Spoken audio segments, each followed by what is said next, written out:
અને હવે વાત કરવી છે સ્માર્ટ સિટીની દુર્દશા વિશે, કારણ કે અમદાવાદમાં મોડી રાત્રે ખાબકેલા વરસાદે મહાનગરપાલિકાની પ્રી મોન્સૂન કામગીરીની તમામ પોલ ખોલી કાઢી છે. રીતસરના એ દ્રશ્યો સામે આવ્યા છે જે અમદાવાદમાં મોડી રાત્રે માંડ 1 થી 2 ઇંચ જેટલો વરસાદ ખાબક્યો હશે અને પાણી એટલા ભરાયા છે જેને જોતા જ ખ્યાલ આવી જાય કે તંત્રએ કયા પ્રકારની પ્રી મોન્સૂન કામગીરી કરી પણ છે કે સાવ નથી કરી કે માત્ર કાગળ ઉપર કરી છે કે હવામાં માત્ર બધી વાતો છે. કારણ કે ટીવી સ્ક્રીન પર આપના જે આ દ્રશ્યો આપ જોઈ રહ્યા છો એ દ્રશ્યો જ દેખાડે છે કે કયા વિસ્તારમાં કેવી હાલત છે. થલતેજ ચાણક્યપુરીમાં પાણી ભરાતા લોકો પરેશાન થઈ ચૂક્યા છે. ઓઢવ અને નિકોલ વિસ્તારમાં સૌથી ભયંકર સ્થિતિ છે જ્યાં ઘૂંટણસમાં પાણી ભરાઈ ગયા છે અને લોકોએ પોતાના ધંધા રોજગાર પણ સવારે બંધ રાખવાની ફરજ પડી હતી કારણ કે ગટરો બેક મારી રહી હતી, દુર્ગંધ મારતું હતું અને આ ગંદુ પાણી જે નીચાણવાળા વિસ્તારોમાં લોકોના ઘરની અંદર તો ક્યાંક દુકાનની અંદર આવી જાય તેવી ભીતિ પણ હતી. આ દ્રશ્યો જુઓ અને હવે આ 6 વિન્ડો આપને દેખાડી દઈએ ટીવી સ્ક્રીન પર જે આ દ્રશ્યો દેખાઈ રહ્યા છે અમદાવાદના 6 વિસ્તારના દ્રશ્યો. ઓઢવનું ફાયર સ્ટેશન હોય કે પછી નિકોલનો ગોપાલ ચોક હોય, સરસપુરના વોહરાના રોઝા લઈ લો કે પછી પોશ વિસ્તાર ગણાતા થલતેજના એસજી હાઈવે લઈ લો, ઠેર ઠેર પાણી ભરાયેલા છે. ન્યૂ મણિનગરમાં તો સામાન્ય વરસાદમાં જ ભૂવો પડી ગયો અને ભૂવોમાં એએમટીએસ બસ પણ ફસાઈ ગઈ હતી તેવા પણ દ્રશ્યો અહીં જોવા મળી રહ્યા છે. ચાણક્યપુરીમાં પણ ઘૂંટણસમાં પાણી ભરાઈ ગયા હોય તેવા દ્રશ્યો જોવા મળ્યા છે. સ્થાનિકોને ભારે મુશ્કેલીનો સામનો કરવો પડી રહ્યો છે. જ્યારે પ્રી મોન્સૂન કામગીરી તંત્ર દર વર્ષે કરતું હોય છે, મોટા મોટા દાવાઓ કરવામાં આવે છે, શું આવી પ્રી મોન્સૂન કામગીરી કરી છે અધિકારીઓ? એ સવાલ આજે ઉઠી રહ્યો છે. ના ગટરમાં પાણી જાય છે, ઉલટાનું ગટરમાંથી પાણી બેક મારી રહ્યું છે અને વહેલી સવારે જ્યારે મોડી રાત્રે વરસાદ પડ્યો હતો, વરસાદ બંધ પડી ગયો છતાં પણ કલાકો વીતી ગયા, હજુ સુધી આ પાણી ઓસર્યા નથી અને અત્યારે પણ નિકોલ, ઓઢવ સહિતના વિસ્તારોમાં ગોપાલ ચોકમાં આવી જ સ્થિતિ અત્યારે સર્જાય છે. અમદાવાદમાં હજુ તો સામાન્ય વરસાદમાં મહાનગરપાલિકાની પોલ ખુલી ગઈ છે. વિચારો ભર ચોમાસું જ્યારે જામશે તો કેવા હાલ સર્જાશે. થોડા કલાકના વરસાદમાં આખો પ્રી મોન્સૂન પ્લાન જાણે કે પાણીમાં ધોવાઈ ગયો હોય તેવો ઘાટ સર્જાયો છે અને સૌથી ભયાનક દ્રશ્યો સામે આવ્યા છે નિકોલના ગોપાલ ચોકમાંથી, જ્યાં ઘૂંટણસમાં પાણી ભરાઈ ગયા છે, ગટરો બેક મારે છે અને ગંદકીના કારણે રોગચાળો ફાટી નીકળવાનો ભય લોકોને સતાવી રહ્યો છે. લોકોને અવર જવર કરવામાં પણ ભારે મુશ્કેલી પડી રહી છે અને હજુ પણ શહેરના કેટલાય નીચાણવાળા વિસ્તારો એવા છે કે જ્યાં પાણી ભરાયેલા યથાવત છે. કલાકો બાદ પણ પાણીનો નિકાલ ન થતા સ્થાનિકોમાં ભારે રોષ જોવા મળી રહ્યો છે. વરસાદ બંધ થયા અને કલાકો વીતી ગયા, હજુ પણ રસ્તા પર વરસાદી પાણી ભરાયેલા રહ્યા છે. વરસાદી પાણી ભરાતા વાહન ચાલકોને ભારે મુશ્કેલી પડી રહી છે. સામાન્ય વરસાદમાં જ તંત્રની પ્રી મોન્સૂન કામગીરીની પોલ ખુલી ગઈ છે અને પ્રી મોન્સૂન કામગીરી જાણે કે આખી પાણીમાં વહી ગઈ હોય તેવા દ્રશ્યો આ નિકોલ વિસ્તારમાંથી સામે આવ્યા છે. જ્યારે અમદાવાદમાં વરસાદ બાદ કલાકો સુધી પાણી ભરાયેલું રહ્યું ત્યારે અનેક જગ્યાએથી બીજા દ્રશ્યો પણ સામે આવ્યા છે. અમદાવાદના ઓઢવ વિસ્તારના દ્રશ્યો પણ આપણે દેખાડી દઈએ, જ્યાં ફાયર સ્ટેશન બહાર પાણી કલાકો બાદ પણ ભરાયેલા રહ્યા. વરસાદી પાણીની સાથે જ ડ્રેનેજના પાણી પણ બેક થયા હતા જેના કારણે લોકોને ભારે હાલાકી પડી, રોગચાળાનો ભય સતાવ્યો. આ સાથે ટ્રાફિક જામના દ્રશ્યો પણ આપ જોઈ લો, જ્યાં મુખ્ય રોડ છે અવર જવર કરવાનો ત્યાં ટ્રાફિક જામ સર્જાયો છે અને ઓઢવ ફાયર સ્ટેશન પાસેના આ દ્રશ્યો છે. જો કોઈ ઇમરજન્સી આવે અથવા જો કોઈ દુર્ઘટના ઘટે તો જવાબદાર કોણ? શું તંત્રની જવાબદારીમાં નથી આવતું પ્રી મોન્સૂન કામગીરી કરવું કે માત્ર હવામાં વાતો કરવું જ તંત્રનું કામ છે અને પ્રી મોન્સૂન કામગીરી તો થયા રાખશે એ પ્રકારનું વલણ અહીં અપનાવવામાં આવે છે.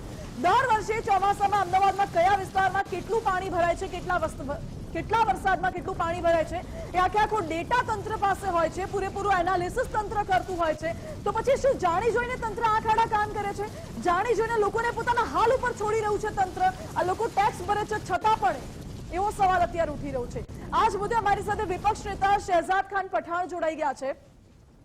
શહેજાદજી, દર વર્ષે ચોમાસામાં આ પ્રકારની સ્થિતિ સર્જાય છે, તંત્રને ખબર છે કયા વિસ્તારમાં કેવી પરિસ્થિતિ છે, છતાં પણ પ્રી મોન્સૂન कामगिरी શું થાય પણ છે કે માત્ર હવામાં વાતો છે?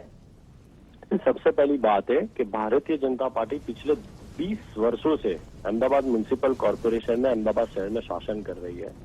अहमदाबाद शहर 3600 किलोमीटर का एरिया है, लेकिन अभी तक पिछले 20 वर्षों से 980 किलोमीटर पे ही स्टॉर्म वाटर की लाइन डाल पाई है. सबसे बड़ी बात तो यह है कि बरसात की सीजन में जो स्टॉर्म वाटर लाइन की सबसे ज्यादा जरूरत होनी चाहिए वो स्मार्ट सिटी में, वो लिवेबल लवेबल सिटी में 70% भी स्टॉर्म वाटर लाइन नहीं है तो बरसाती पानी का निकाल कैसे होगा? सबसे बड़ा सवाल ये उठता है. और जो आईएएस कक्षा के अधिकारी जो लाखों रुपए जनता के टैक्स के पैसों से अपनी सैलरी ले रहे हैं वो एसी चैम्बर में बैठकर प्री मॉनसून का प्लान बनाते हैं और उस प्री मॉनसून के प्लान का फेलियर की वजह से पूरे अहमदाबाद शहर की जनता को परेशान होना पड़ता है। और सबसे बड़ी बात तो ये है कि जो सबसे हाई टैक्स पेयर विस्तार है, जैसे कि सिंधु भवन हो, एसजी हाईवे हो, गोता हो, थलतेज हो, वस्त्रापुर हो, ऐसे ही 1 इंच बरसात में पूरा अहमदाबाद शहर जब स्विमिंग पूल बन जाता हो तो ये साफ दर्शाता है कि कहीं ना कहीं अहमदाबाद म्युनिसिपल कॉर्पोरेशन की प्री मॉनसून एक्टिविटी संपूर्ण तरीके से फेलियर साबित होती है। और मैं मानता हूं कि आने वाले, अभी तो प्री मॉनसून की बात की जा रही है, आने वाले समय में इसका कोई सॉल्यूशन इसलिए नहीं आता क्योंकि कोई पॉलिसी, कोई नीति, कुछ नहीं है।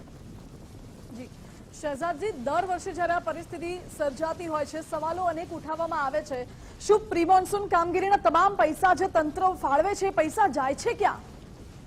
2000 करोड़ का बजट सिर्फ ड्रेनेज प्रोजेक्ट के लिए अहमदाबाद म्युनिसिपल कॉर्पोरेशन द्वारा रखा जाता है और कुछ 2 वर्षों पहले वर्ल्ड बैंक की लोन के जरिए 3000 करोड़ रुपए की बात अहमदाबाद म्युनिसिपल कॉर्पोरेशन ने कहा था कि अहमदाबाद शहर में स्टॉर्म वाटर की लाइन को से सुधारा जाएगा, ड्रेनेज सिस्टम को सुधारा जाएगा। लेकिन आज भी परिस्थिति वही है। जैसे मैंने कहा कि सिर्फ और सिर्फ भ्रष्टाचार और नीति, गलत पॉलिसी के हिसाब से कहीं ना कहीं अहमदाबाद म्युनिसिपल कॉर्पोरेशन जनता के टैक्स के पैसों के साथ खिलवाड़ कर रहा है। જી શહેજાદજી, વિપક્ષ નેતા તરીકે શું આપ આ બાબતે હવે એએમસી માં રજૂઆત કરશો? કારણ કે સવાલો કરીને તો તંત્ર સુધારવાનું નથી લાગતું। हमने पिछले सदन में भी ये बात की गई थी, पिछले वर्षों में भी स्टैंडिंग कमेटी चेयरमैन द्वारा 110 रोड की लिस्ट डिक्लेयर की गई थी और ये कहा गया था कि यहाँ पर हर तरीके से कार्य किए गए हैं, प्रोजेक्ट के द्वारा रोड बनाए गए हैं, सड़कें बनाई गई है, आइकॉनिक रोड बनाने के दावे किए गए, व्हाइट टॉपिंग रोड बनाने के दावे किए। उस समय भी कांग्रेस पार्टी ने बिल्कुल अपना विरोध करा था और अभी भी कांग्रेस पार्टी इस वक्त भी मॉनसून में सख्त विरोध, कांग्रेस पार्टी इस मुद्दे पर भारतीय जनता पार्टी को सदन में और सड़कों पर दोनों तरीके से घेरने वाली है। ઓકે શહેજાદજી, આપનો આભાર અમારી સાથે જોડાવા માટે। એટલે વિપક્ષ નેતાનો એવું કહેવું છે કે દર વર્ષે જ્યારે આ પ્રકારની પરિસ્થિતિ સર્જાય છે, મોટા પાયે ભ્રષ્ટાચાર આચરવામાં આવે છે, પ્રી મોન્સૂનના નામ ઉપર ભ્રષ્ટાચાર થાય છે અને લોકો હેરાન પરેશાન નહીં થઈ રહ્યા છે। વિપક્ષ આ બાબતે અનેકવાર મુદ્દા ઉઠાવી ચૂક્યું છે, છતાં શા માટે તંત્ર આંખ આડા કાન કરે છે કે પછી જાણી જોઈને તંત્ર બેદરકારી દાખવી રહ્યું છે, એ સવાલ અત્યારે ઉઠી રહ્યો છે।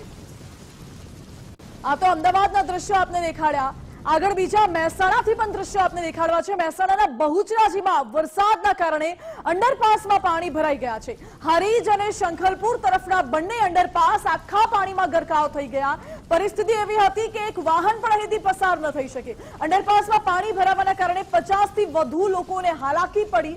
બહુચરાજી શંખલપુર અંડરપાસના આ દ્રશ્યો આપ જોઈ રહ્યા છો, જ્યારે લોકો જીવના જોખમે આ અંડરપાસમાંથી જતા હોય, અંડરપાસમાંથી અવરજવર કરવા માટે મજબૂર બની ગયા હોય તેવા દ્રશ્યો જોવા મળી રહ્યા છે। લોકો કહી રહ્યા છે કે આ વર્ષો જૂની સમસ્યા છે અને તંત્ર દ્વારા કોઈ જ નિરાકરણ લાવવામાં નથી આવતું। અવારનવાર રજૂઆત છતાં કોઈ નિરાકરણ શા માટે નહીં, એ પણ સવાલ।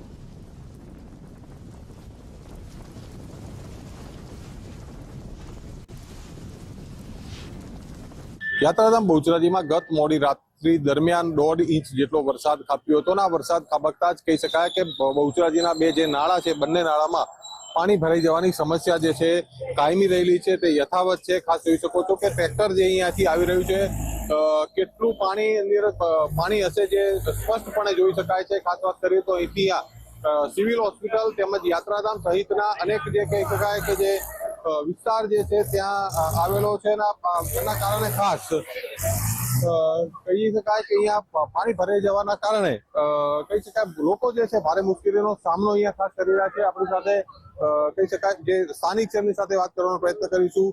શું કહેશો, આ પાણી ભરવાની સમસ્યા કેટલા સમયની છે, હાલ શું પરિસ્થિતિ છે? પરિસ્થિતિ તો એવી છે કે હાલમાં બેચરાજી આવવું હોય, અમારે હું ખુદ ડોડીવાડાનો વતની છું, મારું નામ પ્રવીણજી। અમારા 20 ગામડા જે આવે છે ના હાલ એટલી તકલીફ પડે છે, મારે બેબલીને રિઝલ્ટ લેવા જવું પણ હું આ સ્કૂલની અંદર અહીં ઉભો થઈ રહ્યો, કારણ કે નીકળી એવું જ નથી। અને 1.5 ઇંચ વરસાદમાં જો આટલું પાણી ભરાતું હોય તો હજુ વધારે પડશે, ત્યારે શું પરિસ્થિતિ બેચરાજી તાલુકાના આજુબાજુ અમારા ડોડીવાડા ગામની શું થશે એ અમે કહેવા માંગીએ છીએ। એટલે લોકો તેમની સમસ્યા ઠાલવી રહ્યા છે કે 1.5 ઇંચ વરસાદમાં જો આટલું પાણી ભરાઈ ગયું હોય, આગળ આખું ચોમાસું બાકી છે, શું હાલ થશે?